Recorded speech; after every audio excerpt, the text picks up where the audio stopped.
शाग्रजातं रघुनाथान्वितं सजीवं सातीतं सावधूतं परिजनसंहितं कृष्णचैतन्यदेवं श्रीराधाकृष्णपादान् सहगणललिता श्रीविशाखान्विता वाञ्छाकल्पतरुवश्च कृपासिन्धुश्च एव च पतितानां पावनेभ्यो वैष्णवेभ्यो नमो नमः।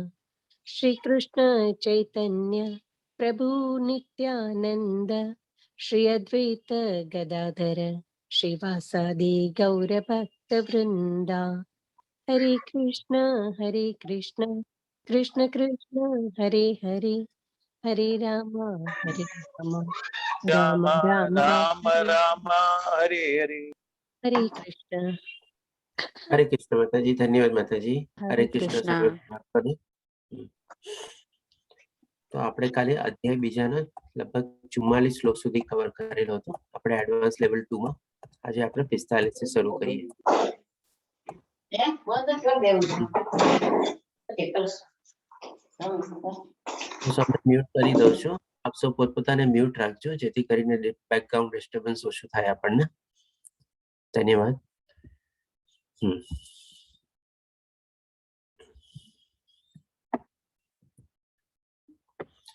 તો આપણે જોઈએ 45 શ્લોકમાં ભગવાન શ્રી કૃષ્ણ શું કહે છે। વેદોમાં મુખ્યત્વે પ્રકૃતિના એટલે કે આપણે એમાં સૌથી પહેલા આપણે જાણવાનું છે કે એમાં અધમ સ્થળેથી સુવર્ણ લેવું એટલે કે આપણે મોસ્ટ ક્રિટિકલમાં ક્રિટિકલ અથવા પ્રોબ્લેમેટિક સિચ્યુએશનમાં બી જો આપણે પડેલા હોઈએ તો એમાંથી પણ આપણે સારું કેવી રીતે કેળવવું અથવા એની પોઝિટિવ સાઈડ કેવી રીતે જોવાની એ આપણે અહીંયા ભગવાન શ્રી કૃષ્ણ આપણને હવે આગળ દેખાડવા જઈ રહ્યા છે। એટલે કે અર્જુનને એ પ્રમાણે સમજાવી રહ્યા છે। પહેલા એને આત્મજ્ઞાન આપી દીધું 11 થી 30 શ્લોકની અંદર, પછી એને સ્વધર્મ વિશે બી સમજાવ્યું થોડું ઘણું, અને હજી થોડું ઘણું ભગવાન શ્રી કૃષ્ણ સ્વધર્મ વિશે ઓર સમજાવશે એને, પછી કર્મ કેવી રીતે કરવાનું એ સમજાવશે। અને હવે જે અહીંયા અર્જુનનો બીજો પ્રશ્ન હતો જે કૌટુંબિક પરંપરાઓ અને પાપ એના ઉપર ભગવાન શ્રી કૃષ્ણ જવાબ આપે છે।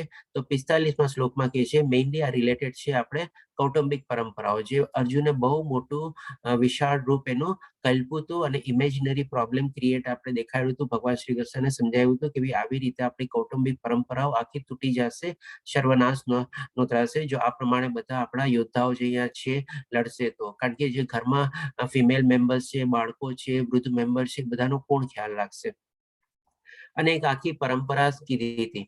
તો એના માટે ભગવાન શ્રી કૃષ્ણ સમજાવે છે કે વેદોમાં મુખ્યત્વે પ્રકૃતિના 3 ગુણોનું વર્ણન થયું છે। એટલે કે અહીંયા ભગવાન શ્રી કૃષ્ણ હવે અર્જુનને સમજાવવા જઈ રહ્યા છે કે આપણે પણ એના માટે દ્વારા એ સમજવાનું છે કે આવી કોઈ ક્રિટિકલ સિચ્યુએશનમાં કે પ્રોબ્લેમમાં આપણે મુકાણા હોઈએ ત્યારે આપણને શું હંમેશા બધું નેગેટિવ અથવા ઉલટી સાઈડ વધારે દેખાતું હોય, પણ એમાં જે આપણી સામે તકો હોય અથવા જે ઓપોર્ચ્યુનિટીઝ હોય એ આપણને બહુ ઓછી દેખાય, અને આપણે શું બીજી સાઈડનું જ આપણું નેગેટિવ સાઈડનું આપણે મોટું વર્ણન કરતા હોઈએ। તો અહીંયા આપણે જેમ કે ભગવાન શ્રી કૃષ્ણ કહે છે કે વેદોમાં મુખ્યત્વે પ્રકૃતિના 3 ગુણોનું વર્ણન થયું છે। 3 ગુણો ક્યાં એટલે તો કે સતોગુણ, રજોગુણ અને તમોગુણ, આ ત્રણેયનું સરસ રીતે વર્ણન કરેલું છે। અને જે મનુષ્ય અહીંયા કાર્ય કરે છે, જે ભગવાન શ્રી કૃષ્ણ આપણને 3જા અને 5મા અધ્યાયમાં બી સરસ રીતે સમજાવે છે, અને આગળના બી એક અધ્યાયમાં સમજાવે છે કે આપણે પોતાને આપણને કરતા નથી સમજવાનું, પણ શું જે આપણે કાર્ય કરીએ છીએ એ બધું આપણા સ્વભાવ પ્રમાણે પ્રકૃતિના ગુણોના હેઠળ આપણે નિયંત્રણ થઈએ છીએ અને એના પ્રભાવના હેઠળ આવીને આપણે કર્મ કરીએ છીએ। એટલે કે જે કઈ આગળ તું અત્યારે જે બધું વિચારે છે એ પ્રમાણે થવાનું નથી, તારા પછી બી જેટલા માણસો બધા આવશે એ બધા શું છે કે ભાઈ પોતપોતાના ગુણો પ્રમાણે પ્રભાવિત થશે, એના નિયંત્રણ હેઠળ આવશે અને એ પ્રમાણે વર્તશે, અને બધું વેદોમાં સારું શું ખોટું શું એ બધું વર્ણવેલું છે તો એના પ્રમાણે અપનાવશે। પછી કહે છે કે સમસ્ત દ્વૈતો અને લાભ તથા સુરક્ષાની બધી ચિંતાઓને મુક્ત થઈને આત્માપરાયણ બન। એટલે કે દ્વૈતો એટલે કે મનમાં જેટલા બી ડાઉટ, કન્ફ્યુઝન આ તે બધા ક્રિએટેડ હતા, અને પ્લસ એ લાભનું કે ગેરલાભનું વિચારે છે કે આ બધાને મારીને બી મને શું લાભ મળશે, એટલે આ બધી ચીજને સમરાઇઝ કરીને ભગવાન શ્રી કૃષ્ણ કહે છે એ બધી ચીજ તું ભૂલી જા, ઇવન સુરક્ષાની પણ એને ચિંતા કરવાનું છોડી દે છે કે જે રિઝલ્ટ આવવું હશે એ આવશે. એટલે કે તારે પોતાની જાતની સુરક્ષા બી માટે વિચારવાનું નથી, અને બાકીના જે સમાજ માટેની પણ સુરક્ષા માટે તું વિચારસ એ આખો આપણે સમાજ જે છે કૌટુંબિક પરંપરાઓને તૂટી જશે, એના માટે બી તારે કઈ વિચારવાની અત્યારે જરૂર નથી. એટલે કે બધી ચિંતાઓથી તું મુક્ત થઈ જા. એટલે કે ચિંતાઓ પ્લસ આપણે એને વિચાર બી કહી શકીએ બધા. એનાથી મુક્ત થઈને શું કરવાનું કે છે, તો કે આત્મપરાયણ બન. એટલે કે તું એક જ આત્મામાં વાસ કર, આત્મ સંયમી બન, અને એ રીતે સામે બધી આત્મા છે એ રીતે તારે જોવાનું છે, અને તારું ધર્મ નિયત કર્મ છે અથવા સ્વધર્મ છે તારે નિભાવવાનો છે. આ રીતે ભગવાન શ્રી કૃષ્ણને 45મા શ્લોકમાં સમજાવે છે.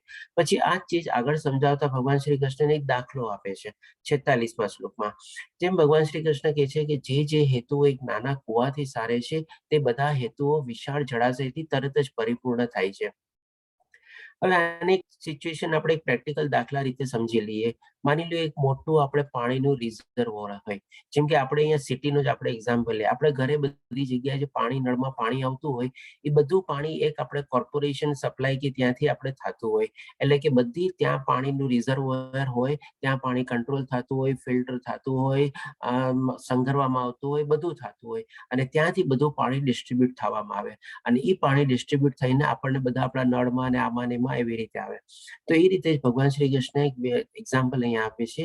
એક વિશાળ પાણીનો જળ સમૂહ છે, અથવા એમાં પાણી ભરપૂર છે. તો એના પછી જે નાના નાના કુવા ને આ ને તે બધું હોય, જેમ કે આપણા ઘરમાં નળ ને બધા હોય, તેમાં પાણી ક્યાંથી આવે? રિઝર્વોયર માંથી જ આવે.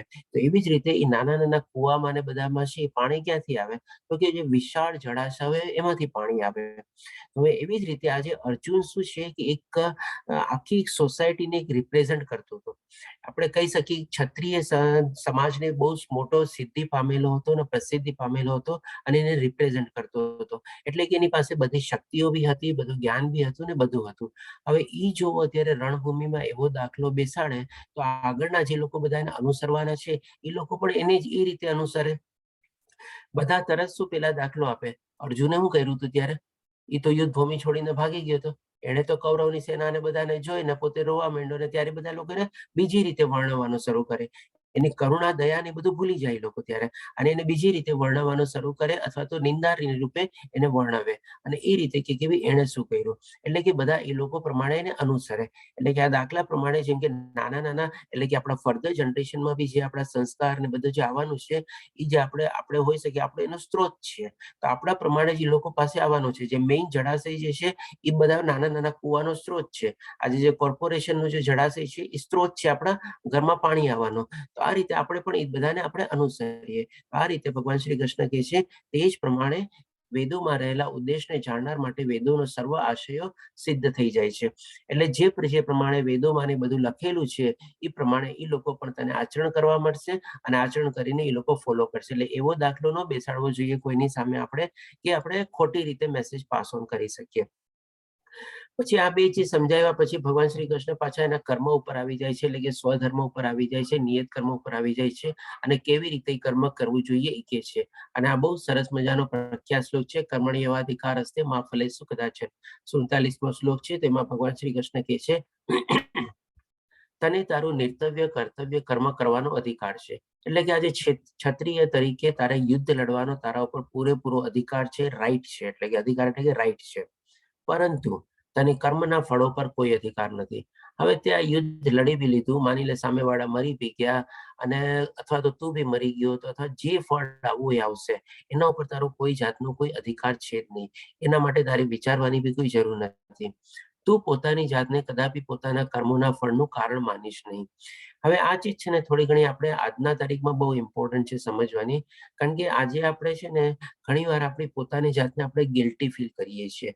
માની લો ક્યારેક કોઈક એવું આપણે એક particular situation, particular circumstances, particular આપણે સંજોગો પ્રમાણે કોઈ કામ કરેલું હોય, અને પાછળથી આપણને અફસોસ થાય કે ભાઈ આ ચીજ મેં કરી ને ખોટી કરી, મારે આમ નહોતું કરવું. તો એના માટે પણ અહીંયા છે ને આપણા માટે બહુ સરસ સોલ્યુશન છે, ભગવદ્ ગીતામાંથી આપણને મળે છે કે ક્યારેય આપણે આવી રીતે છે ને ગિલ્ટી ફીલ ન કરવું જોઈએ. અથવા જો ગિલ્ટી ફીલ એવું થતું બી હોય તો એનો પ્રાયશ્ચિત કરવાનો બી રસ્તો બી આપણને ભગવાન શ્રી કૃષ્ણ દેખાડે છે. પહેલા અહીંયા સૌથી પ્રથમ આપણને સમજાવે છે કે તે પોતાની જાતને કદાપી પોતાના કર્મોના ફળોનું કારણ માનીશ નહીં. એટલે માની લો એક પર્ટિક્યુલર એવી સિચ્યુએશનમાં એવું કંઈ થઈ બી ગયું આપણાથી, બહુ મોટો એવો અપરાધ થઈ ગયો હોય કે બહુ મોટી એવી ભૂલ થઈ ગઈ હોય જે આપણને લાગતું હોય પાછળના સમયમાં, એ ટાઈમમાં નથી લાગ્યું, આપણે એ પ્રમાણે કરી નાખ્યું. તો ડેફિનેટલી એ શું છે, એ પર્ટિક્યુલર સિચ્યુએશન અને સર્કમસ્ટાન્સીસમાં છે ને આપણા ગુણ, આપણો જે સ્વભાવ છે, પ્લસ કેના દ્વારા આપણે પ્રભાવિત થયા છીએ, પ્લસ આપણું કેટલું જ્ઞાન છે, સામેવાળો સિચ્યુએશનને બધું કેવી રીતે બિહેવ કરે છે, અને એ ટાઈમમાં જે આપણું જ્ઞાન, ગુણ અને સ્વભાવના પ્રમાણે આપણે વર્તીએ છીએ. એટલે કે આપણે જસ્ટ એક લિસ્ટ બનાવીએ કે ભાઈ આ બધી ચીજ મેં બરાબર કરેલી હતી કે નહીં, તો એ પ્રમાણે આપણે સ્વધર્મ અથવા નિયંત્રિત કર્મ કરેલું કહેવાય. પણ જો આપણે એનાથી અવળી રીતે થયા હોઈએ તો ડેફિનેટલી આપણે પોતાને દોષિત માની શકીએ. ના, જો ત્યારે મને આ ચીજનું નોલેજ હતું પણ મેં એ નોલેજને ગણકાર્યું નહીં અને મેં એનાથી અવળું આ રીતે કામ કર્યું, ત્યારે મારો સ્વભાવ આવી રીતે આમ હતો, પણ એના સ્વભાવ હેઠળ મેં બરાબર કર્યું છે, ઠીક છે, પણ મારો સ્વભાવ ત્યારે આ રીતે હતો, જે બધા સાથે હું વર્તતો હતો, પણ એ પર્ટિક્યુલર માણસ સાથે મેં આવી રીતે આમ વર્તન કર્યું જે મારા સ્વભાવના વિરુદ્ધ હતું, તો પોતાની જાતને દોષ સમજવાનો, બાકી નહીં તો દોષ સમજવાની કોઈ જરૂર નથી. અથવા તો એવી રીતે આપણે જે ગુણ હોય, જેમ કે આપણે માની લો ઘણા સાત્વિક કે રજો ગુણમાં જીવતા હોઈએ, પણ આપણે ત્યારે કોઈ માણસ સાથે અથવા કોઈ પર્ટિક્યુલર સિચ્યુએશનમાં તામસિક ગુણવાળું કામ કરી લીધું હોય, તો આપણે પોતાની જાતને દોષિત સમજવાનો. બાકી અધરવાઇઝ આપણે પોતાની જાતને, જેમ ભગવાન શ્રી કૃષ્ણ સમજાવે છે, તું પોતાની જાતને કદાપી પોતાના કર્મોના ફળોનું કારણ માનીશ નહીં. એટલે જે આઉટકમ આવ્યું, જે રિઝલ્ટ આવ્યું, જે ફળ આવ્યું, એ સિચ્યુએશન એના પ્રમાણે હતું. મેં મારો સ્વધર્મ અને નિયત કર્મ એ પ્રમાણે, મારા સ્વભાવ પ્રમાણે, ગુણ પ્રમાણે અને મારા જ્ઞાન પ્રમાણે 100% એકદમ ફેithફુલ, વફાદાર થઈને નિભાવ્યો હતો. એટલા માટે ફળ માટે હું જવાબદાર છું નહીં. એવી રીતે ભગવાન શ્રી કૃષ્ણ આપણને કહે છે.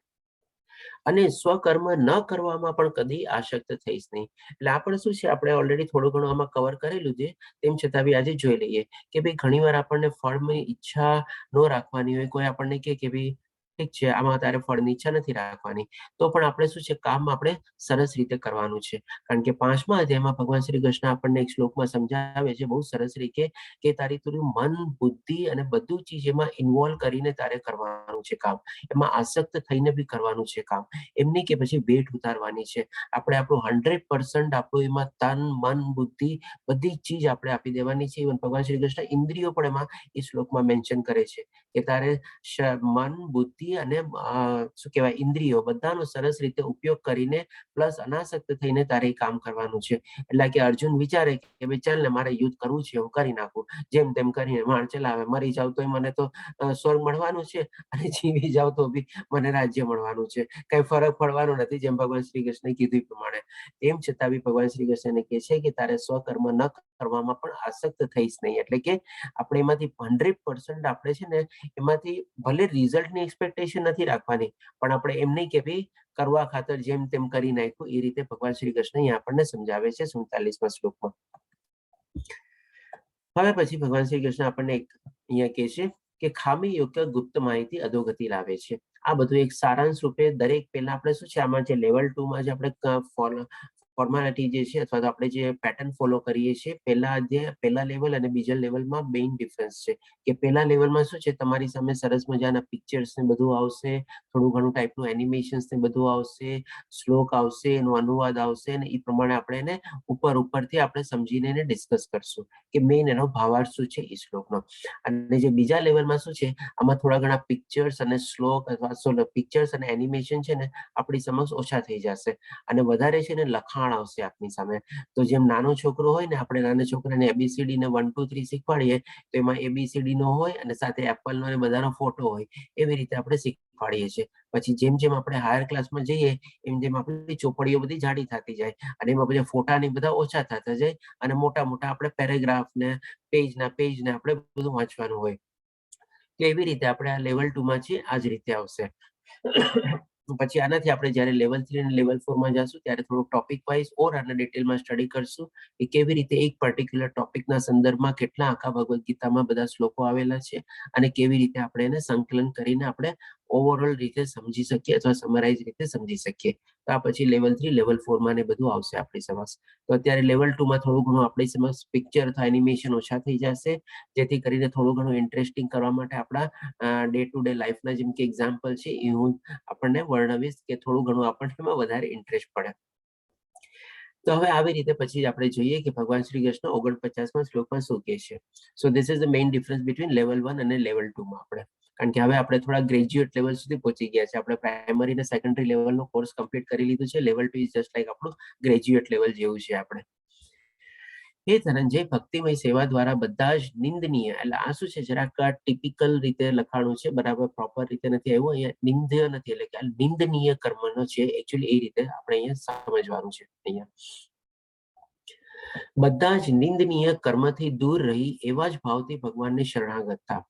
એટલે અહીંયા સૌથી પહેલા ભગવાન શ્રી કૃષ્ણ હવે કેવી રીતે કર્મ કરવાનું છે એ એને સૂચવે છે કે ભક્તિમય સેવા દ્વારા બધા જ, એટલે નિંદનીય કર્મ એટલે કે શું છે, આજે જો તું યુદ્ધ ભૂમિ છોડીને વયો ગયો તો જે બધા તારી નિંદા કરશે, ટીકા કરશે, ટિપ્પણી કરશે, એક ક્ષત્રિય માટે એ વધારે અપમાનિત છે. તો એવા બધા કર્મોથી દૂર રહીને એવા જ ભાવથી ભગવાનને શરણાગત થાય, એટલે કે ભક્તિમય સેવા ભાવથી ભગવાનને શરણાગત થા. જે લોકો પોતાના કર્મના ફળ ભોગવવાની ઈચ્છા રાખે છે તે કૃપણ છે. ડેફિનેટલી જે લોકોને કંઈક ને કંઈક એક્સપેક્ટેશન હોય છે, રિઝલ્ટ હોય છે, એ કૃષ્ણમય સેવા વાળા કર્મ નો થયા, એટલે કે અકર્મ અથવા આધ્યાત્મિક કર્મ નો ગણી શકીએ, પણ આપણે એને સકામ કર્મ ગણી શકીએ. અને જ્યારે સકામ કર્મ માણસ કરે છે ત્યારે ડેફિનેટલી એ એનાથી બંધાઈ જાય છે, અને બંધાઈને ફરીથી પાછા મૃત્યુલોકમાં જન્મ મૃત્યુ જરા વ્યાધિના ચક્કરમાં એ ફેરે રાખે છે. અને જો એ રીતે કૃષ્ણમય ભાવનાથી કર્મ કરે, ફળનો ઈચ્છાની ત્યાગ છોડી કરીને કરે, તો ઈ કર્મ એના આધ્યાત્મિક કર્મ અથવા અકર્મ ગણાય છે, અને ઈ કર્મ એના બધા મુક્તિ બંધન કર્મ ગણાય છે, એટલે કે એના મુક્તિના દ્વાર એ બધા ખોલે છે. પછી એમના માટે ભગવાન શ્રી કૃષ્ણ આપણને એક્ઝામ્પલ બી જોઈએ લઈએ આપણે, જેમ કોઈ પ્રાણી રણમાં મૃગજળ પાછળ, એટલે કે આ એક્ઝામ્પલ રિલેટેડ છે આપણને, જે લોકો પોતાના કર્મફળ ભોગવવાની ઈચ્છા રાખે છે તે કૃપણ છે, એના રિલેટેડ આ એક એક્ઝામ્પલ છે આપણે, કે જે કોઈ પ્રાણી રણમાં મૃગજળ પાછળ પીછો કરે છે, જ્યારે તેની પાસે આવે છે ત્યારે તે બુદ્ધિપૂર્વક માણસ ઇન્દ્રિય આનંદથી શોધ કરે છે, એટલે કે કામ ચલાવ પરિણામો પછી તેનો પીછો જ કરે છે, જે ફક્ત વધુ બંધન તરફ દોરી જાય છે. એટલે કે અહીંયા એક મૃગજળનો એક્ઝામ્પલ છે. માની લો ડેઝર્ટમાં જેમ કે આપણે કોઈ આપણને મૃગજળ જેવું દેખાય, મૃગજળનો એક એક્ઝામ્પલ આપણે સમજી લીધો તો આની પહેલા બી, કે ભાઈ રણમાં આપણે જઈએ, એકદમ બ્રાઇટ સનશાઇન ને હોય, અને આપણે માની લો રણ ઊંટ ઉપર બેસીને આપણે ડેઝર્ટની ફરતા હોઈએ, ત્યારે આપણને ઘણીવાર શું લાઇટની પ્રકાશ દ્વારા આપણને લાગે કે વहाँ આગળમાં જળાશય છે, અથવા પાણીનું કંઈ ખાબોચિયું અથવા તળાવ જેવું છે. જેવું આપણે પાસે જઈને જોઈએ ત્યાં પછી આપણો જે ભ્રમ છે એ તૂટી જાય, અને ત્યાં આપણને કઈ દેખાય નહીં, કોઈ જાતનું એવું કઈ હોય નહીં, તો એને કહેવાય છે મૃગજળ. એટલે કે ઇલ્યુઝનરી આપણને ઇમ્પેક્ટ પડે છે આપણા ઉપર. તો હવે આવી જ રીતે શું છે, ભૌતિક દુનિયાના બધા સુખો અને આનંદોની બધું જે છે, આપણને ટેમ્પરરી દૂરથી લાગે છે કે ભાઈ આ ચીજ મને મળી જશે, અથવા હું આ માણસને મળી લઈશ, અથવા હું આ જગ્યાએ વયો જઈશ તો મને સુખ અને આનંદ મળશે. પછી જેવી ચીજ આપણને મળી જાય છે, થોડાક ક્ષણ પૂરતો આપણને આનંદ ને સુખ મળે છે, થોડાક વાર માટે આપણને માણસ સાથે રહેવું કરવું ગમે છે, પછી થોડીક વાર જગ્યા ઉપર જ્યાં ફરવા ગયા હોય આપણને ગમે છે, પછી પાછું આપણને બોર થઈએ છીએ, અને પાછું આપણને આનંદ જે હતું એટલે બેક ટુ સ્ક્વેર વન આપણે પાછા આવી જઈએ છીએ. ઓકે, થોડું ઘણું હતું મેળવી લીધું. અને ઘણી વાર તો આપણને એ બી નથી થતું. ઘણી વાર બહુ એક્સાઇટમેન્ટથી આપણે કોઈ ચીજ જગ્યા ઉપર ફરવા જઈએ અને ત્યાં જઈને આપણને કોઈ જાતની કઈ મજા આવે જ નહીં. તો ઘણી વાર તો એવું બી થાય છે. એટલે કે આ બધા કામ ચલાવ પરિણામો પછી તેમનો પીછો કરે છે, જે ફક્ત વધુ બંધન તરફ દોરી જાય છે. એટલે કે આવી બધી પાછળ જો આપણે પીછો કરતા રહીએ, એક છોડીને બીજું, બીજું છોડીને ત્રીજું, ત્રીજું છોડીને ચોથું, કારણ કે એ તો અનગણિત ચાલ્યા જવાના છે. જેમ સમુદ્રમાં મોજા ચાલ્યા આવે છે, એમ આપણા મનમાં બી અગણિત આપણે ઈચ્છાઓ, નવી નવી ઈચ્છાઓ જાગૃત થતી જ રહેવાની છે આપણે. અને આવી જો આપણે સકામ ઈચ્છાથી અથવા સકામ ફળની મેળવવાની ઈચ્છાથી આપણે કર્મ કરીએ, તો એ આપણા કર્મ બંધન આપણા બંધાઈ જાય છે. ભૌતિક દુનિયામાં ફરીથી પાછું આપણે આવવું પડે છે. આ રીતે આપણે સમજીએ છીએ. હવે 51મા શ્લોકમાં ભગવાન શ્રી કૃષ્ણ કહે છે કે આત્મામાં જે નિશ્ચિત હોય છે, એની જે બુદ્ધિ હોય છે, એના પરિણામો કેવા આવે છે. પહેલા સમજાવી દીધું કે ભાઈ ભક્તિની સેવા કર, આવી રીતે કર્મ કર. અને બીજી બાજુ એ બી સમજાવી દીધું કે જો તું સકામ કર્મ કરીશ તો પોતાને એનો ટેમ્પરરી બેનિફિટ નહીં બધું મળશે. અને હવે ફરીથી પાછા ભગવાન શ્રી કૃષ્ણ કહે છે કે જે લોકો હવે આત્મામાં જેની બુદ્ધિ નિશ્ચિત હોય છે, કર્મફળનો ત્યાગ કરીને લોકો જે કર્મ કરે છે, એ લોકોની કેવી એને રિઝલ્ટ આવે છે એ બી સમજાવે છે. કારણ કે પેલાનું રિઝલ્ટ સમજાવી દીધું આપણને, આ દુનિયામાં ફરીથી બંધાઈ જાય છે. તો ઓલાનું બી રિઝલ્ટ સમજાવવું છે એ રીતે. એટલે કે દરેકે દરેક ચીજને ભગવાન શ્રી કૃષ્ણ બંને પાસાની લીધેલી છે. કોઈ બી સિચ્યુએશનની એક પાસા તરફ, એક સાઈડ તરફ ડિસ્કસ કરીને છોડી નથી દીધી. બંને ચીજોને સંપૂર્ણ રીતે એનું એન્ડ રિઝલ્ટ સુધી લઈ ગયા છે. કોઈ બી એવું કન્ફ્યુઝન કે ડાઉટ હતું તો એનું પણ સરસ મજાનું ક્લેરિફિકેશન બધું આપેલું છે ભગવાન શ્રી કૃષ્ણ. અને જે કાંઈ પણ પ્રશ્નની બધા હતા અર્જુનના, બધાના સંતોષકારક રીતે જવાબો બી આપેલા છે. તો અહીંયા ભગવાન શ્રી કૃષ્ણ 51મા શ્લોકમાં કહે છે, ભક્તિમય સેવામાં પરોવાયેલા મહાન ભક્તો ભગવાનનું શરણ ગ્રહણ કરે છે અને આ ભૌતિક જગતમાં કર્મના ફળનો ત્યાગ કરીને પોતાની જાતને જન્મ મરણના ચક્રમાંથી મુક્ત કરી છે. એટલે કે જસ્ટ ઓપોઝિટ ટુ ધ ઓલી સિચ્યુએશન, જે સકામ કર્મથી અથવા કર્મફળનો ત્યાગ કરીને કામ નથી કરતા એ લોકો માટે. આ રીતે તેઓ ભગવાનના ધામમાં પાછા જઈને સર્વ દુઃખોથી પર એવું એ પદ પામે છે. આ એક ભગવાન શ્રી કૃષ્ણ એડિશનલ સરસ મજાની કહે છે આપણને કે આપણે આ જગતમાંથી મુક્ત થઈ જઈએ છીએ, તો મુક્ત થઈને પછી જઈએ છીએ ક્યાં? કે માની લો ઓલાનું તો આપણે સમજી ગયા કે ફરીથી પાછો મૃત્યુલોક મને ચક્કરની ફેરે રાખે છે, પણ આમાં ભગવાન શ્રી કૃષ્ણ કહે છે ચક્રમાંથી મુક્ત થઈ જાય છે. મુક્ત થઈને પછી શું? આગળની પરિસ્થિતિ શું? તો એ ભગવાન શ્રી કૃષ્ણ અહીંયા કહે છે આપણને આ રીતે તેઓ ભગવાનના ધામમાં પાછા જઈને, એટલે કે બેક ટુ ગોડ હેડ, એટલે કે આપણા જ્યાં મૂળિયા છે, આપણું જે સોર્સ છે, આપણે જ્યાંથી અહીંયા ઉદ્ભવેલા છે, આપણે જ્યાંથી જન્મ પામેલા છે, કારણ કે આપણા પિતાના પિતા બધા ભગવાન શ્રી કૃષ્ણ પોતે છે. આપણું જે પ્રજાતાના પિતા જે છે, બીજ રૂપી ભગવાન શ્રી કૃષ્ણ પોતે જ રોપે છે. એ પણ ભગવાન શ્રી કૃષ્ણ આપણને લેવલ 1માં એક અધ્યાયમાં સરસ રીતે સમજાવેલું છે. એટલે કે આને આપણું ઉદ્ભવ સ્થાન બી પણ ઈ જ છે, જે આપણને 7મા અને 8મા અધ્યાયમાં ભગવાન શ્રી કૃષ્ણે કીધેલું છે. એટલે કે આપણે ફરીથી પાછું આપણે ત્યાં જ જવાનું છે. અને 15મા અધ્યાયમાં બી ભગવાન શ્રી કૃષ્ણ આપણને સરસ રીતે ક્લિયર કરી દે છે કે આપણા જીવનનો ઉદ્દેશ શું છે. આપણે જ્યાંથી આવ્યા છે ત્યાં પાછું આપણે બેક ટુ ગોડ હેડ તરીકે આપણે જવાનું છે, પરમાત્મા પાસે આપણે જવાનું છે. એ જ ભગવાન શ્રી કૃષ્ણ કહે છે. આ રીતે તેઓ ભગવાનના ધામમાં પાછા જઈને સર્વ દુઃખોથી પર એવું એ પદ પામે છે. એટલે કે હવે ત્યાં જઈને કોઈ દુઃખ કે કંઈક છે જ નહીં, આનંદ જ આનંદ છે, સતચિત્ત આનંદ. કોઈ જાતનું કોઈ શેડ્યુલ નથી, કોઈ જાતનું કોઈ રૂટીન નથી, કોઈ જાતની કોઈ બંધન નથી, કોઈ જાતનું ફિક્સ ટાઈમિંગ આપણે ફોલો નથી કરવાનો, કોઈ જાતનું કંઈ આપણે કરવાનું નથી. ખાલી ભગવાનની સેવા કરવાની છે, ભગવાનની ભક્તિ કરવાની છે અને ભગવાનની સાથે આપણે આનંદમય રહેવાનું છે આપણે ત્યાં. કારણ કે ત્યાં આપણને માયા કોઈ જાતની રીતે કોઈ બાંધતી છે નહીં. ત્યાં માયા છે જ નહીં, ત્રિગુણી માયા ત્યાં છે જ નહીં. આ રીતે ભગવાન શ્રી કૃષ્ણ કહે છે અને એ પરમ પદ પામે છે. ભગવાન શ્રી કૃષ્ણ 54માંથી લઈને 72 શ્લોક સુધી બધી ચીજ આપણને સમજાવેલી છે, જે બાકીના 17મા અધ્યાયમાં સમજાવે છે. પણ અહીંયા શું સંક્ષિપ્તમાં બધા એક એક શ્લોકમાં આવેલી છે. જેટલું એનું પૃથ્થકરણ સમજશું એટલું આપણને લાગશે આ ચીજ તો ફરીથી આ અધ્યાયમાં કહેવામાં આવેલી છે, આ ચીજ તો ફરીથી આ શ્લોકમાં કહેવામાં આવેલી છે, એવી રીતે. હવે પછી 52 પ્લીઝ આપ સૌ બધાને પોતપોતાને મ્યુટ કરી દેજો. ફરીથી પાછું મ્યુટ કરી દઉં છું બધાને. પછી 52મા શ્લોકમાં કહે છે, જ્યારે તારી બુદ્ધિ મોહરૂપી ગાઢ જંગલને પાર કરી જશે, એટલે કે આપણે જે જાતનું જંગલ જ છે, આપણે મોહ, માયા, ઝાડ, આ તે બધું છે ને એક જાતની ઝાડ બંધાયેલી છે માયાની આખી. અને જ્યારે આપણે એ ગાઢ જંગલને પાર કરી જશું, આપણી બુદ્ધિ દ્વારા, આપણી સમજ દ્વારા અને આપણે ગુણાતીત થવાની કોશિશ કરશું, ત્યારે સર્વ સાંભળવા યોગ્ય બાકી, એટલે કે કાંઈ બી આપણે ન સાંભળ્યું એવું તથા સાંભળેલ હશે એવું, તે પ્રત્યેથી તું ઉદાસીન થઈ જાય છે. એટલે કે પછી છે ને આપણને આજે કોઈ બી માણસ, માની લો આપણે એક વયોવૃદ્ધ માણસ હોય, થોડો ઘણો ગુણાતીત ને બધું હોય, જે આત્મા સંયમી હોય, આપણે ઘણી વાર છે ને એને નાનો છોકરો કે કોઈ આધેડ વયનો માણસ બી એને ઘણી વાર, તમને ખબર છે દાદા દાદી આવી રીતે આમ આ થઈ ગયું, ઓલા આને આમ કરી દીધું, અહીંયા વાહ આમ થઈ ગયું, આવી રીતે.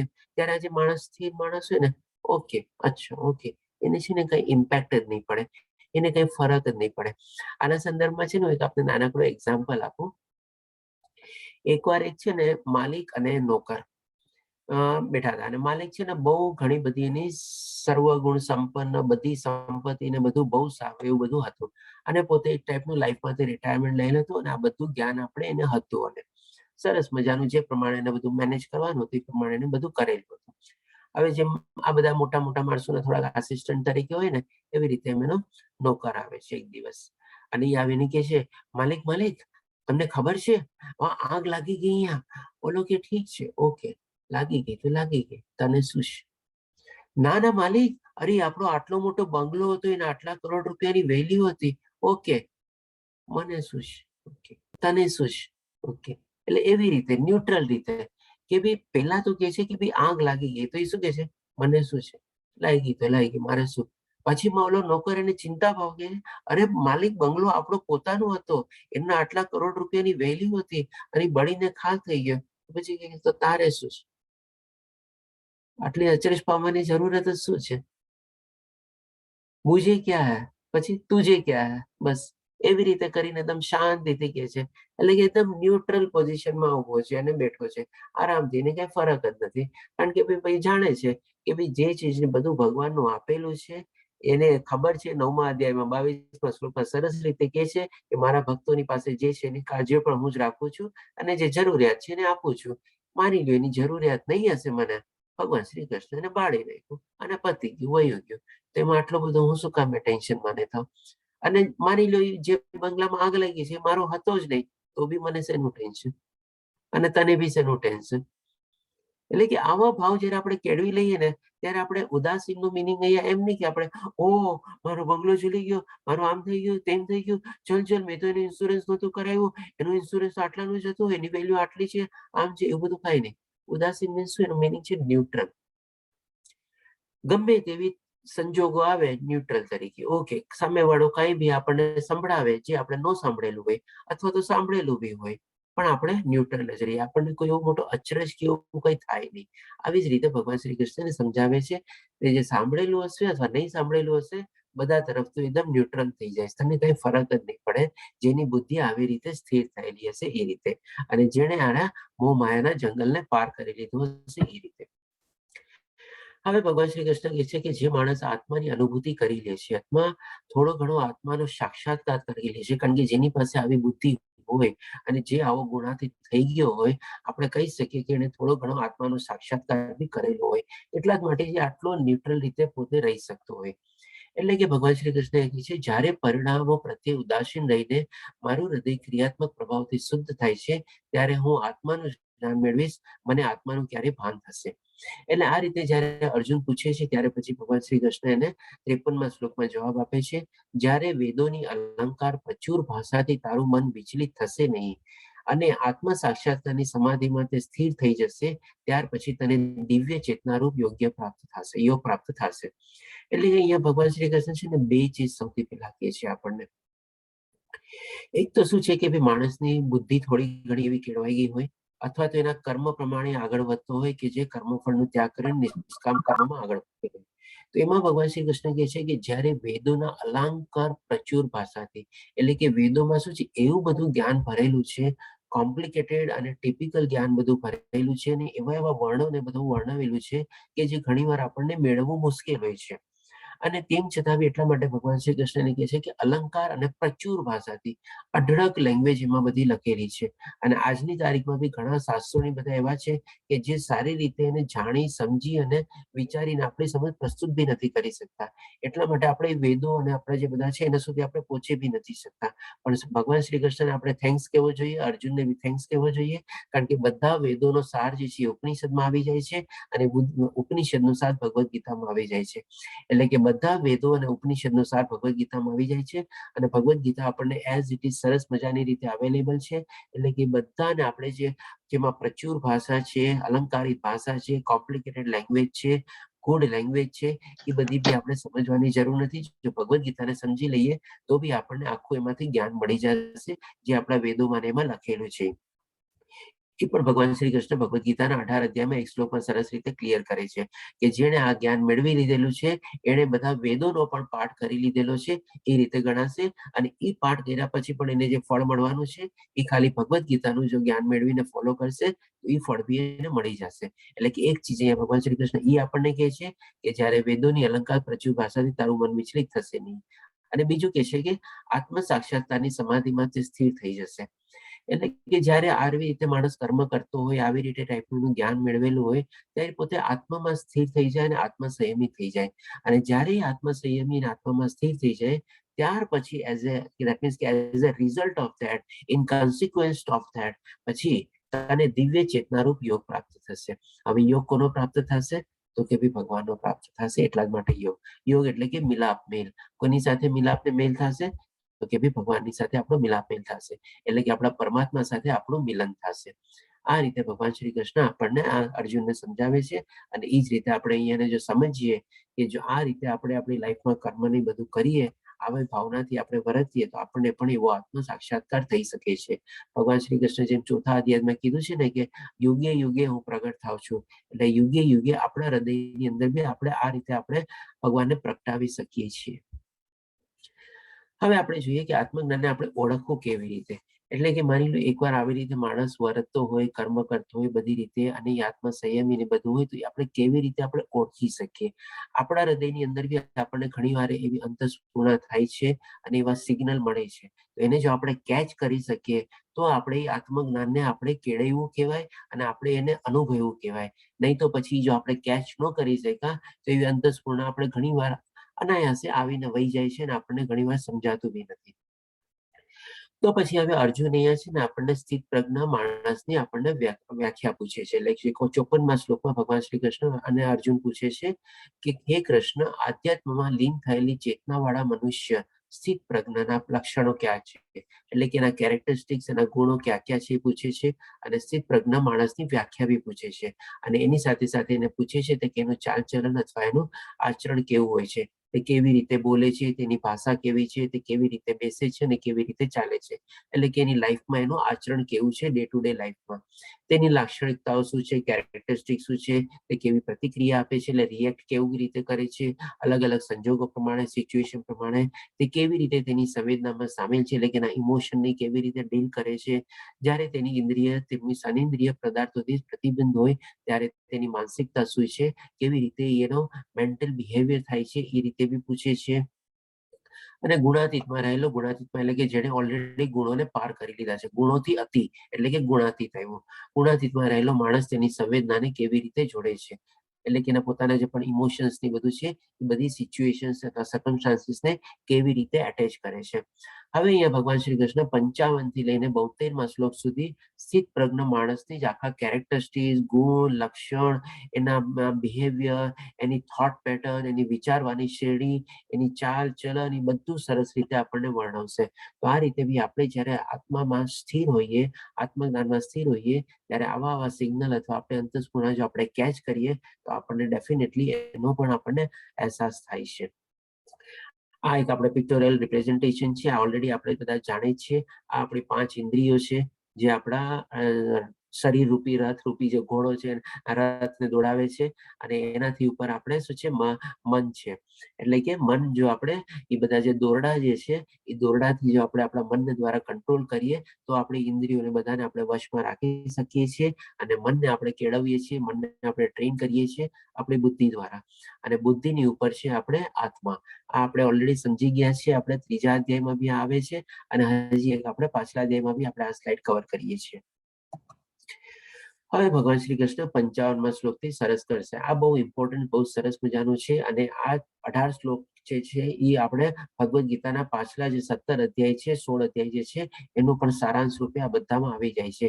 એટલા જ માટે આપણે આ બીજા અધ્યાયને ગીતાના સાર રૂપે લઈએ છીએ. બે રૂપે આપણે લઈએ છીએ. એક તો અર્જુનના બધા સંતોષકારક જવાબ આપે છે અને પ્લસ ભગવાને બીજું જે કાંઈ પણ જ્ઞાન આપવાનું હતું એ સ્થિત પ્રજ્ઞ વ્યક્તિના ડેફિનેશન, એના લક્ષણો, એની કાર્યપ્રણાલી, થોટ પેટર્ન બધા દ્વારા બી ભગવાન શ્રી કૃષ્ણ આપણને બાકી બધું જ્ઞાન બી આ 18 શ્લોકમાં સમરાઇઝ કરી દે છે.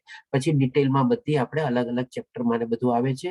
જેમ જેમ અર્જુન પ્રશ્ન પૂછતો જાય છે અથવા તો ભગવાન શ્રી કૃષ્ણ બી પોતે પ્રમાણે વર્ણવતા જાય છે અલગ અલગ અધ્યાયમાં, જેમાં અર્જુનના પ્રશ્ન દ્વારા નથી થતું પણ ભગવાન શ્રી કૃષ્ણ સામેથી જ્ઞાન પ્રદાન કરે છે.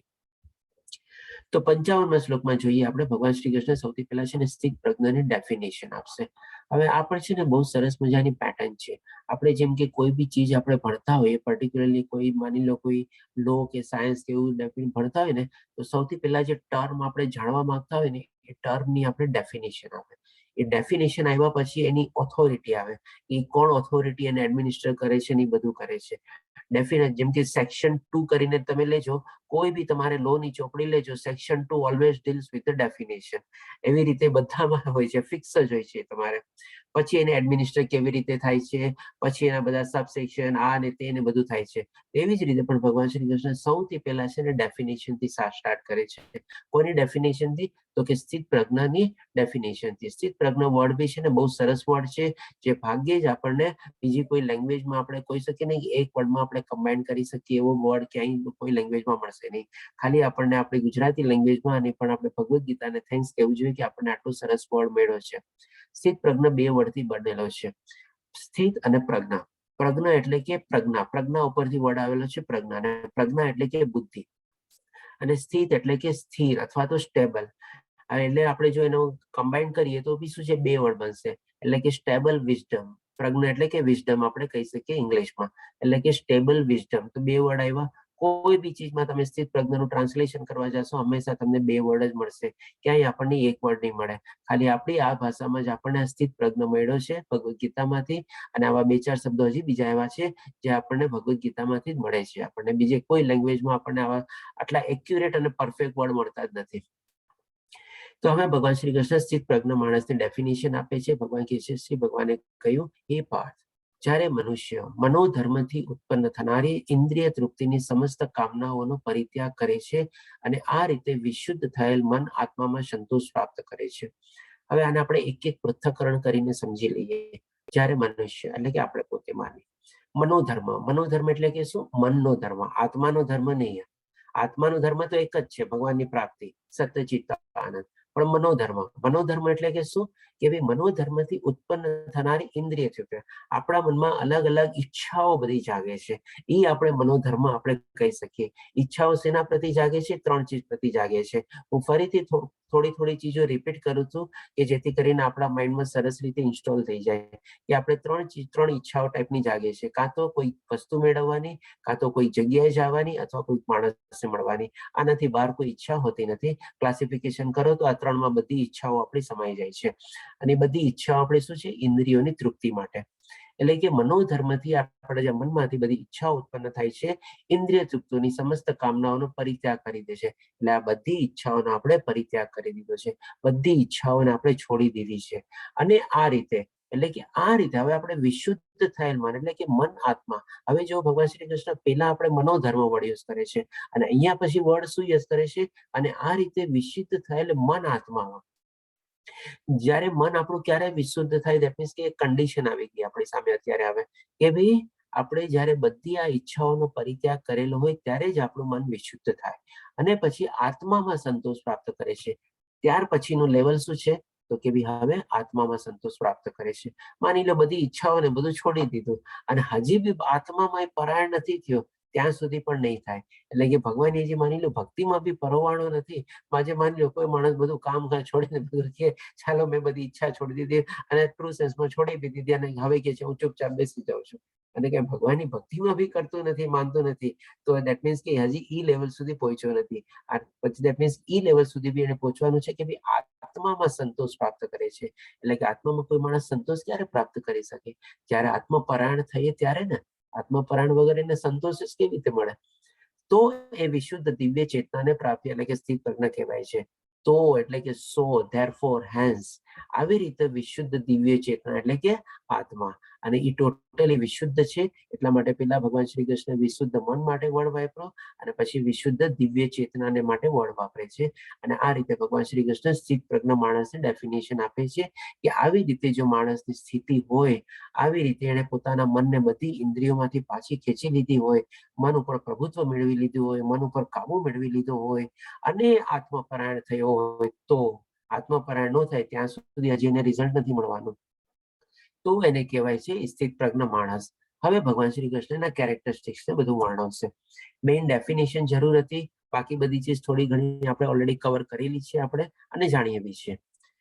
જે 3 મુશ્કેલીઓમાં વચ્ચે પણ મનમાં અસ્વસ્થ નથી કે સુખ હોય ત્યારે આનંદિત થતું ન હોય, અને આસક્તિ, ભય અને ક્રોધથી મુક્ત હોય છે, તેને સ્થિર મુનિનો ઋષિ કહેવામાં આવે છે. એટલે કે બધી સિચ્યુએશનમાં એકદમ ન્યુટ્રલ તરીકે રહે છે. જેમ એક્ઝામ્પલ હવે યાદ રાખજો, એક માલિક અને નોકરનો. એને કોઈ એવો આનંદ કે દુઃખ એવું કંઈ થતું જ નથી, બધામાં ન્યુટ્રલ જ છે. ભૌતિક વિશ્વમાં જે વ્યક્તિ જે કંઈ પણ સારું અથવા અનિષ્ટ મેળવી શકે છે તેનાથી પ્રભાવિત નથી, ન તો તેની પ્રશંસા કરે છે અથવા તેને ધિક્કાર કરે છે. તે સંપૂર્ણ જ્ઞાનમાં મક્કમપણે સ્થિર છે, કારણ કે એને ખબર છે કે મને જે કાંઈ પણ મળ્યું છે એ મારા પ્રમાણે ભગવાન શ્રી કૃષ્ણ મને જે લાયક હશે આપી દીધું, જે નથી આપ્યું એના માટે હું લાયક બી નથી. અને જે વયું બી જાય છે એ પણ સમજી લેવાનું ભગવાન શ્રી કૃષ્ણ મને એની મરજીથી આપ્યું, જ્યાં સુધી મારે ભોગવવાનું હશે, લખાયેલું હશે, મેં ભોગવી લીધું, અને જ્યારે મારે જરૂર નહીં હશે એ પોતે એના મેળે વયું બી ગયું. એટલે કે આવા ભાવથી જ્યારે જીવતા હોઈએ ત્યારે આપણે બહુ એકદમ સરસ રીતે જીવી શકીએ આપણે. પછી 58મા શ્લોકમાં કહે છે કમ્પેરિઝન આપીને સમજાવે છે કે કેવી રીતે પોતાની ઇન્દ્રિયોને બધાને કેવી રીતે પોતાના કાબુમાં અથવા વશમાં લઈ લે છે અને કેવી રીતે બિહેવ કરે છે જ્યારે એની સામે આવી કોઈ સિચ્યુએશન કે એક્ઝામ્પલ આપીને સમજાવે છે અથવા સર્કમસ્ટાન્સીસ આવે છે ત્યારે તે કેવી રીતે સંવેદનામાં સામેલ થતી. એટલે કે બધાને માણસ તો છે જ, હજી સુધી થોડો ઘણો તો માની લો આપણે ગુણાતીત થઈ ગયો છે, તો બી માયા તો એવી ચીજ છે ને કે જરાક તમે લપસા નથી કે જરાક તમે સરખા નથી, તરત ને તરત માયા તો તમને કેચ કરવાની જ છે. એટલે કે હજી સુધી જ્યાં સુધી ભૌતિક દુનિયામાં એનું શરીર અને દેહ છે ત્યાં સુધી એનો પ્રભાવ રહેવાનો છે. એને ગુણાતીત પોતાને કેળવી લીધેલો છે, પણ એ પ્રભાવ તો હજી થોડો ઘણો એના ઉપર રહેવાનો છે. એનાથી એને બચવા માટે શું કરવાનું છે, એના માટે એ એક્ઝામ્પલ આપે છે ભગવાન શ્રી કૃષ્ણ આ કાચબાનો. એટલે કે જે રીતે કાચબો તેના સર્વ અંગોને પોતાના કોચલામાં સંકેલી લે છે, તેવી રીતે જે મનુષ્ય પોતાની ઇન્દ્રિયોને વશમાંથી ખેંચી લેવા શક્તિમાન બને છે તે પૂર્ણ ચેતનામાં દ્રઢતાપૂર્વક સ્થિર હોય છે. હવે પેલા આપણે કાચબાનો એક્ઝામ્પલ લઈએ. કાચબાને આપણે જાણીએ છીએ કેવી, એના ઉપર એક સરસ મજાનું શિલ્ડ હોય છે અથવા પ્રોટેક્શન હોય છે કે જેના દ્વારા એ ઘણા વર્ષો સુધી જીવતો હોય છે. ઘણી વાર આપણે જઈએ છીએ કોઈ, જેમ કે આપણે એકવાર તમને એક એક્ઝામ્પલ આપું, જેમ આપણે શ્રીનાથજી જઈએ તો શ્રીનાથજીમાં ત્યાં આપણે થોડી ઘણી બીજી બધી હવેલી છે, તો ત્યાં એક હવેલી છે ને ત્યાં આપણને કાચબા ને કાચબા દેખાય છે. આપણે ઘણા બધા કાચબા છે ત્યાં. અને એકવાર હું ગયો હતો શ્રીનાથજી, તો મને ત્યાંના એક બે આપણે મહારાષ્ટ્રીને બધાને મેં પૂછ્યું હતું કે આની તમે મને લાઈફ ને બધું કહી શકશો, તમને ખ્યાલ છે? તો કે ભાઈ મેં પણ જ્યાં પ્રમાણે સાંભળ્યું છે આ બધા લગભગ તમારે છે ને 250 વર્ષની ઉપરના છે અને કોકો કાચબો 500-600 વર્ષના પુરાના છે કાચબા. એમાં આ રીતે પ્રમાણે બધાનું એવું આયુષ્ય હોય છે. તો હવે એ લોકો શું કરે છે, જેમ એની સામે કાંઈ બી એવું ડેન્જર કે એવું કંઈ આવે ને, તરત ને તરત પોતાની જાતને છે ને એના જે પગ ને હાથ ને બધું મોઢું જે કાંઈ બહાર નીકળેલું હોય, મને એટલું બધું અંગના મારામાં ખ્યાલ નથી કે ના ક્યાં અંગ ક્યાં કેવી રીતે હોય છે, પણ એ બધું છે ને કારણ કે અમને સામે જોયેલું છે, એકદમ અંદર પોતાની જાતને આખું સંકેલી લે અને ખાલી ઉપરમાં જેનું જે ટોપ અથવા જે પ્રોટેક્શન વાળું કવર હોય ને એ જ આપણને પછી દેખાય. આપણે કાંઈ બી એની સામે કંઈક પેલા ખાવાનું નાખીએ તો એને કંઈક એવું ડેન્જર જેવું લાગે, તરત પોતાની જાતને આખું સંકેલી લે એમાં અને પછી પાછી ઉપરનું ઓલું જે એનું પ્રોટેક્શન કવર હોય એ જ આપણને દેખાય, બીજું કઈ દેખાય નહીં. પછી એના ઉપર ગમે તે કાંઈ બી કરો એને કઈ થતું નથી. તો આ રીતે કાચબાનો એક એક્ઝામ્પલ આપે છે. શેના માટે? આપણના માટે. કે માની લો આપણે ગુણાતીત ને બધું થઈ ગયા, આત્મસંયમી ને બધું થઈ ગયા અને આપણે ભક્તિમાં બી ઇન્વોલ્વ થઈ ગયા અને થોડો ઘણો આપણને આત્મ સાક્ષાત્કાર બી થઈ ગયો, પણ માયા તો આપણને કન્ટિન્યુઅસલી એટ્રેક્ટ કરી જ રાખવાની છે. હવે એ એટ્રેક્શન થી બચવા માટે આ માણસો શું કરે છે, સ્થિત પ્રજ્ઞ માણસ પોતાની જાતને હંમેશા એવા કાચબામાં સંકોલી લે છે આવી રીતે, અને એવી રીતે પોતાનો બચાવ કરે છે. પછી જેવી માયાનો પ્રભાવ હળકો થાય કે એવું કઈ થઈ જાય, પાછું પોતે પોતાના અંગો પ્રમાણે બહાર કાઢે અને જોવે. આ રીતે એનું પોતાનું શિલ્ડ એને પોતે બનાવેલું હોય છે, કાચબાના રૂપી, આપણે કવર રૂપી. આ રીતે ભગવાન શ્રી કૃષ્ણ આપણને બહુ સરસ મજાની એક્ઝામ્પલ આપીને એ સમજાવે છે. પછી 59મા શ્લોકમાં ભગવાન શ્રી કૃષ્ણ કહે છે કે હવે એ માણસની શું કામે હંમેશા આત્મસંયમી જ રહેશે, કારણ કે એ માણસ છે. હવે એને પણ તો કંઈક ને કંઈક બધા ઇમોશન્સ, લાગણી, જેમ અર્જુને પૂછ્યું કે એને પોતાના લાગણી અથવા ઇમોશન્સ, સંવેદનાને બધાને કેવી રીતે જોડે છે, તો આપણને છે ને અહીંયા ભગવાન શ્રી કૃષ્ણ પાછું એના માટે બી આપણને જવાબ આપે છે. એ માણસને બી ઇમોશન્સ ને સંવેદના ને બધું તો છે જ, પણ એને કોની સાથે સંવેદના ની ઇમોશન બધી જોડેલી છે, તો કે બી આત્મા સાથે. હવે અહીંયા એક આપણે એક્ઝામ્પલ લઈએ. માની લો કોઈ એક માણસને કોઈ પીણાનો શોખ હોય કે એને એના વગર પીણા વગર ચાલે જ નહીં, ડેલી સાંજના અથવા રાતના એને જોવે છે તમારે. હવે એ પીણું એને છોડાવવું હોય તો એને શું જોવે? એના કરતા કોઈ વધારે સારું એવું એને જો પીણું મળી જાય કે ભાઈ ઈ પીવે અને એમાં એનો વિશ્વાસ અને શ્રદ્ધા બેસી જાય, તો પછી ઓલું જે બીજું પીણું જે રેગ્યુલર લેતો હોય એને પછી પૂછે બી નહીં, એને હટાવી દે. એટલે કે હવે એને વધારે સરસ મજાની સારી ચીજ આવી ગઈ છે. હવે આને આપણે થોડીક ઓર બીજી રીતે બી સમજીએ. મારા ખ્યાલથી આ એક્ઝામ્પલ આપણે સમજી ગયા હશો, તેમ છતાં બી આપણે માની લો બીજી કોઈ એક્ઝામ્પલ દ્વારા બી સમજીએ. જેમ માની લો એક આપણે વયોવૃદ્ધ માણસ છે. હવે પેલા તો શું હોય, એને બધું પોતાની દીકરાની આવે, દીકરાની વહુ આવે, એની થોડી સેવા ચાકરી આ તે બધું હોય, એમાં થોડો ઘણો ઇન્ટરેસ્ટ હોય ને બધું હોય. પછી હવે થોડો વખત થાય ને એટલે પછી દીકરા દીકરીઓ બી થોડા સેટલ થઈ ગયા હોય પોતપોતાની લાઈફમાં, એમાં પછી એટલું બધું કઈ પૂછતા ન હોય ત્યારે. તો હવે પોતાને ટાઈમ પાસ કરવા માટે શું જોઈએ ખબર છે? એ શેમાં જોતો હોય ટેસ્ટ બધો તમારે? હવે એના જે પુત્ર ને પૌત્રી હોય ને એની સાથે ટાઈમ સ્પેન્ડ કરે અને એની સાથે એને બહુ ગમે. પછી એને છે ને પોતાના દીકરા કરતા વધારે છે ને એનો પૌત્ર ને પૌત્રી વધારે વહાલા લાગી છે.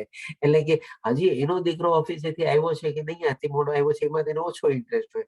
પણ ઓલો બેટા આવ્યો કે નહીં, આજે સ્કૂલથી કેમ મોડો આવ્યો, ક્યાં રમવા ગયો તો, કેમ આજે કર્યું, કેમ મોડું થયું, એમ બધું કરીને હજારો આપવું છે. કારણ કે હવે એને શું છે, એનો હાયર ટેસ્ટ લાગી ગયો છે. વધારે એની લાગણી હવે એમાં લાગી ગઈ છે, એ દાદા કે દાદીની. હવે વધારે પ્રેમ એને એના ઉપર આવે છે, નહીં કે પોતાના પુત્રને પુત્રવધુ ઉપર. તો આવી રીતે છે ને આપણને બે એક્ઝામ્પલ દ્વારા આપણે સમજીએ કે જ્યારે આપણને ભગવાનમાં આપણને જ્યારે ઇન્ટરેસ્ટ લાગી જાય તો આપણને એની સામે જે બાકી બધા જે ઇન્ટરેસ્ટ છે ને એ ઓટોમેટિકલી ગાયબ થઈ જાય.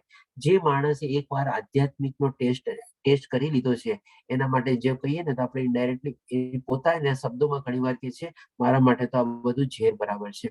પછી એમને કઈ ઇન્ટરેસ્ટ લાગે જ નહીં, પછી એને એકદમ તુચ્છ ગણે. તો આ રીતે પણ ભગવાન શ્રી કૃષ્ણ કહે છે કે સ્ત્રી પ્રજ્ઞ માણસનું પણ ઇમોશન્સ ને બધા ક્યાં લાગેલા હોય છે, જેના કારણે એને આ બધી ચીજોને તુચ્છ સમજે છે, અથવા એને આપણે ન્યુટ્રલ રીતે એને બિહેવ કરે છે, અથવા તો પોતાની જાતને સંકેલી લે છે. ત્રણ ચીજ દ્વારા આપણને ભગવાન શ્રી કૃષ્ણ સમજાવે છે. તો એના માટે ભગવાન શ્રી કૃષ્ણ કહે છે, દેહધારી જીવને ઇન્દ્રિય ભોગ પર પ્રતિબંધિત કરવામાં આવે તો પણ વિષયોને ભોગવવાની ઈચ્છા રહે છે. પરંતુ એટલે કે એને મનમાંથી મન ખરી પડ્યું છે. એમ નથી કે ખાલી બહારથી દેખાડવા પૂરતા એને બધી ઈચ્છાઓને દબાવી દીધી છે સ્પ્રિંગની જેમ. તો એ તો બહુ નુકસાનકારક કરે. પણ એને શું છે, મનમાંથી બધી ઈચ્છાઓને બધી ખરી ગઈ છે. શું કામે ખરી ગઈ છે?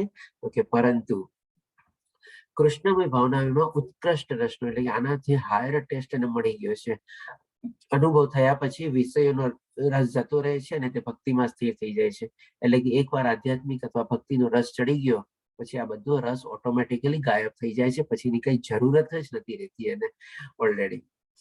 એકવાર તો ઓલરેડી મનમાંથી બધી ઈચ્છાઓ ખરી ગઈ, પછી એનાથી વધારે હાયર ટેસ્ટ મળી ગયો. એટલે આપણે કહે ને કે સોનામાં સુગંધ મળી, એના જેવું થયું. પછી તો એને હવે શું જરૂરત છે એના.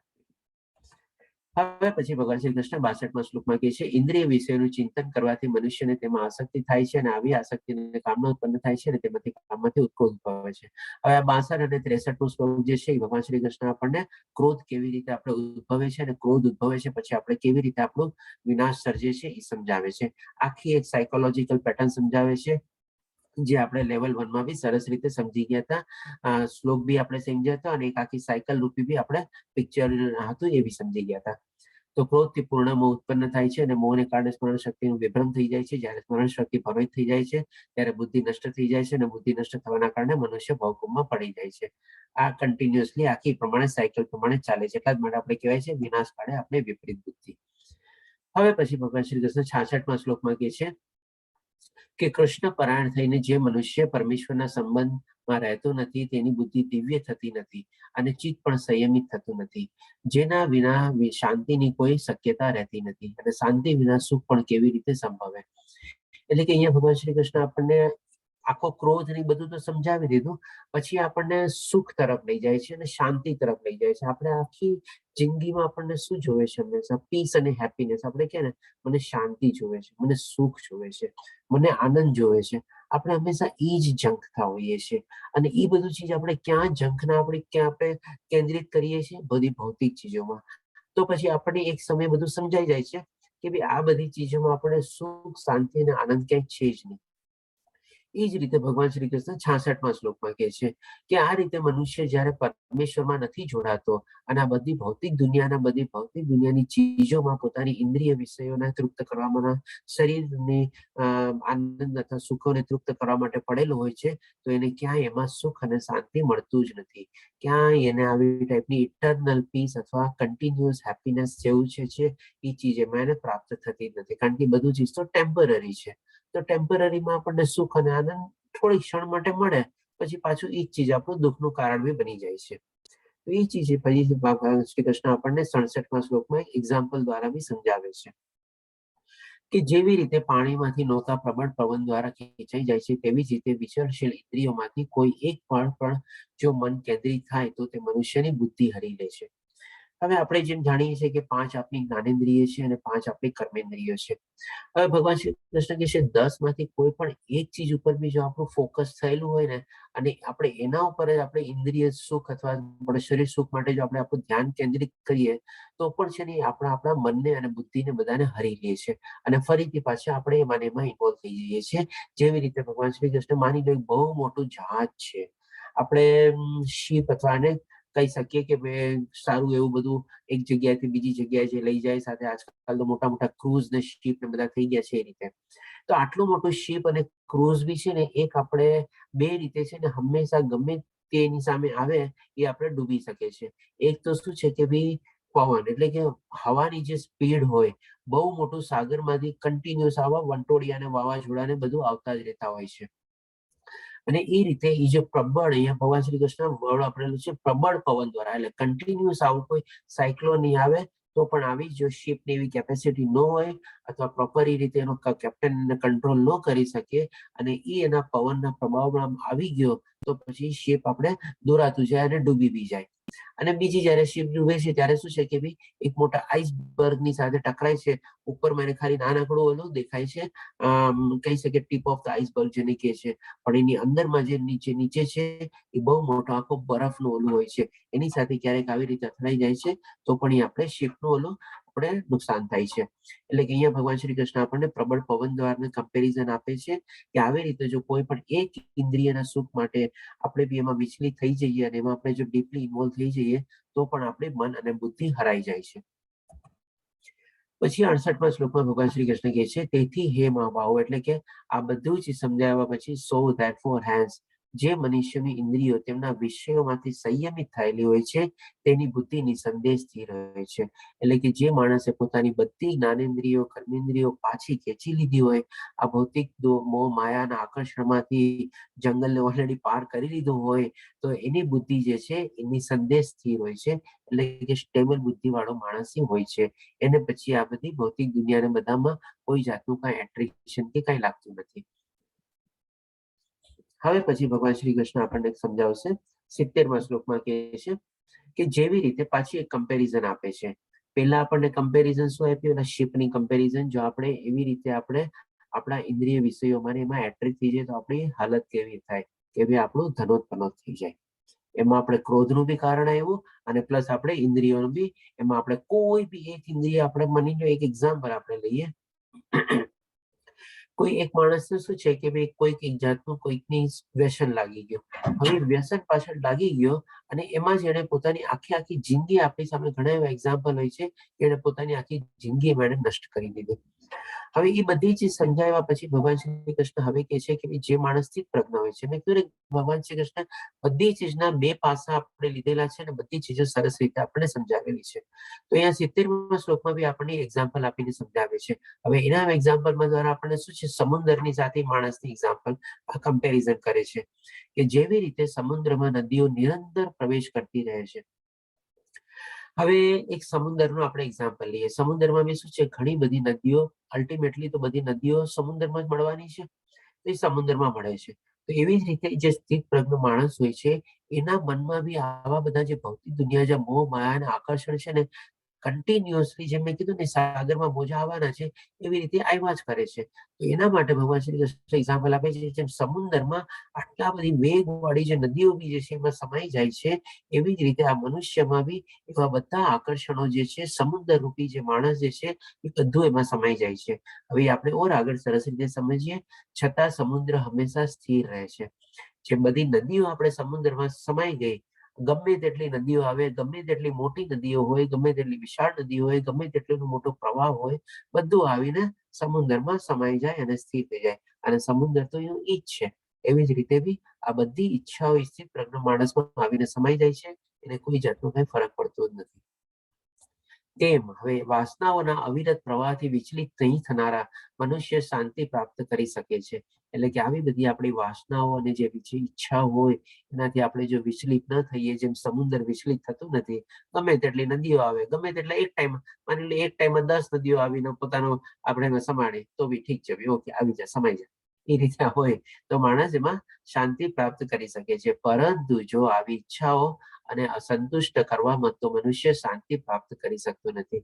પણ એ જો આ રીતે ન કરતો હોય તો પછી ડેફિનેટલી એને પણ કોઈ જાતની કોઈ શાંતિ મળતી નથી, સુખ બી મળતું નથી, જે આગલા શ્લોકમાં ભગવાન શ્રી કૃષ્ણ આપણને ક્લિયર કરી દીધું. હવે આપણી સમસ્ત લાસ્ટ શ્લોક આવશે, 69મો શ્લોક છે, પેલા જોઈ લઈએ. એવી વ્યક્તિ જેણે ઇન્દ્રિય અને સંતોષ માટેની બધી ઈચ્છાઓ છોડી દીધી છે, જે ઈચ્છાઓથી મુક્ત રહે છે, જેમણે માલિકીની બધી ભાવનાઓ છોડી દીધી છે અને ખોટા અહંકારથી મુક્ત છે, તે એકલા જ વાસ્તવિક શાંતિ પ્રાપ્ત કરી શકે છે. હવે આ બધી ચીજ છે ને અહીંયા સમરાઇઝ થાય છે. હવે અહીંયા શું છે, આપણે 3 ચીજ આપણે જાણી આમાં કે સૌથી પહેલા તો આપણે ઈચ્છાઓનો ત્યાગ કરવાનો છે. પછી બીજી ચીજ શું છે, આપણે કીધું જેમણે માલિકીની બધી ભાવનાઓ છોડી દીધી છે. જેમ મેં કીધું ને કે ભાઈ મારું હતું તો રહેશે, મારું નથી તો વયું. જે બોલો નોકર અને માલિક એક્ઝામ્પલ યાદ કરો, બંગલો બળી ગયો તો બળી ગયો, ભાઈ મારે શું, નહીં હશે, નહીં રહેવાનું હશે, ભગવાને મને આપ્યું હતું અને એ પાછું આવી ગયું. એટલે કે પોતાની માલિકી નહીં કેળવવાની. ઓ મારો આ બંગલો હતો, મારું આમ હતું, મારું આમ થઈ ગયું, મારું એમ થઈ ગયું, મારો ઇન્સ્યોરન્સ કવર આ હતો તે હતું, એ મારું હતું જ નહીં તો વયું ગયું. અને હશે મારું તો ભગવાન શ્રી કૃષ્ણ બેઠા છે એની કાળજી લેવા માટે, એનું રક્ષણ કરવા માટે. એટલે કે કોઈ ચીજના પ્રત્યે આપણે સ્વામિત્વ ભાવ નહીં કેળવવાનો, કે બી ઇવન મનુષ્ય પ્રત્યે બી કે ભાઈ આ મારો દીકરો, આ મારી વહુ, આ મારું, આ મારી આમ કરે ઓલું કરે, બધું અમુક ટાઈમ પછી છોડી દેવાનું. બધું સ્વામિત્વ ભાવ નથી કેળવવાનો. અને ત્રીજી ચીજ ખોટા અહંકારથી. હવે અહંકાર ક્યારે આવે છે? અહંકાર જયારે આપણે સ્વામિત્વ ભાવ કેળવીએ ને ત્યારે જ આપણી પાસે અહંકાર આવે છે. અહંકાર શું છે? એક તો આપણને ભૌતિક ચીજોનો અહંકાર હોય છે કે મારી પાસે આટલી પ્રોપર્ટી છે, આટલા માલ મિલકત છે, અથવા તો શું આપણી બધી ડિગ્રીઓનો અહંકાર હોય છે. એ બધી ચીજોનો અહંકાર શું લઈને કે બી ઠીક છે, ઓકે, હતું તો હતું, નથી તો નથી. એકવાર જો સ્વામિત્વ ભાવ છોડી દો ને તો પછી અહંકાર ઓટોમેટિકલી ગાયબ થઈ જાય છે. અને આ 3 ચીજો થઈ જાય તો પછી આપણને સાચી અથવા વાસ્તવિક શાંતિ પ્રાપ્ત થાય છે. તે આધ્યાત્મિક અને ઈશ્વરીય જીવનને માર્ગ છે, જે પ્રાપ્ત કર્યા પછી માણસ ચિંતા ન કરે. જે કોઈ મૃત્યુ સમયે પણ આ અવસ્થામાં ન હોય તો તે ભગવાન ધામમાં પ્રવેશ કરી શકે છે. એટલે કે હવે પછી આપણે બધું જ છોડ્યા પછી કરવાનું શું? મેઇન ચીજ તો આપણે જે કરવાની બાકી છે ને, મેઇન ચીજ શું તો કે ભાઈ આપણે આત્મસંયમી થવાનું છે, અથવા તો આપણે આધ્યાત્મિક ભક્તિમાં આપણે આપણો જીવને પરોવવાનો છે. અને એ આપણે જે આપણો જીવનો જે ધર્મ જે છે ભગવતની પ્રાપ્તિ, એ માટે આપણે કોશિશ કરવાની છે. અને આ રીતે આપણે જો કોશિશ કરીએ, એમાં આગળ વધીએ, પેલા તો કોઈ ચિંતા જ નથી, બીજી બધી ચિંતાઓ છોડી દેવાની છે. અને એ જ રીતે જો આપણે અંતકાળ સુધી આપણે ભગવાનનું નામ લઈએ તો જે 8મા અધ્યાયમાં બી આપણે સરસ મજા આપણે ભરત રાજાની બધાની સ્ટોરી જોઈ હતી કે અંતકાળે જો આપણે અજામિલની બી સ્ટોરી આપણે સાંભળી હતી કે અંતકાળમાં બી જો આપણે ભગવાનનું નામ લઈએ તો આપણને ભગવત ધામમાં આપણને પ્રવેશ મળી શકે છે. એટલે કે આપણો બોર્ડિંગ પાસ આપણને અહીંયાથી જ મળી જાય છે. આપણે જેમ ફ્લાઇટમાં જઈએ, ટિકિટ બિકિટ બુક કરાવી લઈએ, પણ જો આપણે બોર્ડિંગ પાસ તો લેવો પડે ને, તો એ જ રીતે આપણને ભગવાન શ્રી કૃષ્ણ કહે છે તો તે ભગવત ધામમાં પ્રવેશ કરી શકે છે. એટલે કે અહીંયા રહેતા રહેતા ભગવાન શ્રી કૃષ્ણ આપણને બોર્ડિંગ પાસ બી આપી દે છે કે હાલે બેઠા તારો બોર્ડિંગ પાસ, હવે તું મારી પાસે આવવા માટે એલિજિબલ છો, તારે ફ્લાઇટમાં ખાલી બોર્ડ કરવાનો છે, સરી ભરી છોડ અને મારા ધામમાં આવ. આ રીતે ભગવાન શ્રી કૃષ્ણ આપણી પાસે હંમેશા સ્વાગત કરવા માટે બેઠા જ છે. અને આવા જ એક આપણે સ્થિત પ્રજ્ઞ માણસ છે આપણે શ્રીલા પ્રભુપાદજીએ, કે જેમણે પોતાનું લગભગ આખું જીવન કૃષ્ણ કોન્શિયસનેસ મુવમેન્ટ કાઢવામાં જ આપણે ફેલાવવામાં કાઢી નાખ્યું. તો હરે કૃષ્ણ કૃષ્ણ કૃષ્ણ હરે હરે, હરે રામ રામ રામ રામ રામ રામ હરે હરે. પતિતાનાં પાવનેભ્યો વૈષ્ણવેભ્યો નમો નમઃ. હરે કૃષ્ણ કૃષ્ણ કૃષ્ણ હરે હરે, હરે રામ રામ રામ હરે. અહીં આપણે હરે રામ રામ હરે હરે. હરે કૃષ્ણ. મારા ખ્યાલથી ટાઈમ જ કમ્પ્લીટ થઈ ગયું છે, તો જો કોઈને પ્રશ્ન હોય તો લઈ શકીએ છીએ આપણે. મેં ચેટ બોક્સ જોયો નથી, એકવાર ચેટ બોક્સ જોયેલું કઈ જો હોય તો, કારણ કે 4-5 મેસેજ ને બધા આવ્યા હતા કે હા હરે કૃષ્ણ, રાજેન્દ્ર પ્રભુજી છે, ઓકે. અચ્છા, દીપ્તિ માતાજી બી છે. અચ્છા, દીપ્તિ ડોક્ટર દીપ્તિ પંડ્યા, ઘણા વખત પછી આપને જોયા ડોક્ટર દીપ્તિ માતાજી. ગુડ. હા રીટા માતાજી, આપનો હેન્ડ રાઇઝ છે, પ્રશ્ન પૂછી શકો છો. મને એક ક્વેશ્ચન છે, આની ક્વિઝ છે, મને કઈ ઈમેલ નથી આની આવ્યો છે ને એટલે સમીક્ષાની હશે, તો એના માટે છે ને આપણે દિશા માતાજી વોટ્સએપ ગ્રુપના એડમિન છે, તમે એને કોન્ટેક્ટ કરી શકો છો. આમાં જેમ લેવલ 1 માં જેમ ઓબ્જેક્ટિવ ટાઈપની ક્વિઝ હતી ને એવી રીતે નથી, કારણ કે આપણે થોડા અત્યારે એડવાન્સ લેવલમાં આવી ગયા છે. જેમ મેં કીધું ને કે બેનામાં થોડો ડિફરન્સ છે. આમાં થોડા ડિસ્ક્રિપ્ટિવ ટાઈપ તમારે ક્વેશ્ચન્સ હશે અને તમે તમારા પોતાનું એમાં ઓપિનિયન ને બધું તમારે આપવું હશે. એટલે સમીક્ષા ટાઈપના બધા ક્વેશ્ચન્સ હશે. ઓકે. અરે પ્રભુજી, ક્વિઝ છે પ્રભુજી, મેં અધ્યાય 1 ના આન્સર તો આપી દીધા છે, એટલે એની લિંક પણ છે, અને એમાં હિન્દી છે કે ગુજરાતી એ પ્રમાણે ક્વિઝ આવી ગયેલી છે અંદર દરેક અધ્યાયની. Okay, very good. ચાલો.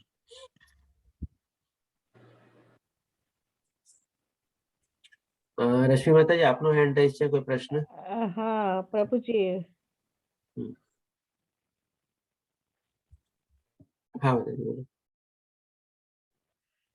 ક્વિઝ માટે જ પૂછવાનું હતું પણ કઈ લિંક માં કઈ ખ્યાલ નથી કે શું છે, ફરી પૂછી લેશું. ચલો માતાજીને. ઓકે બરાબર. બીજા કોઈને કોઈ પ્રશ્ન?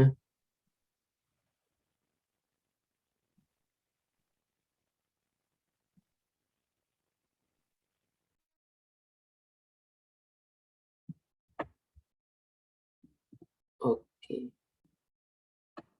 ચાલો, કોઈ પ્રશ્ન નહીં તો આપણે પ્રભુજી વિરામ. હરે કૃષ્ણ, દિશા માતાજી નો નંબર કોન્ટેક્ટ આપશો તો વાત વોટ્સઅપ કરી શકીએ. હા ઠીક છે, એમ હશે તો હું ગ્રુપમાં એકવાર મેસેજ નાખી દઈશ દિશા માતાજીનો નંબર.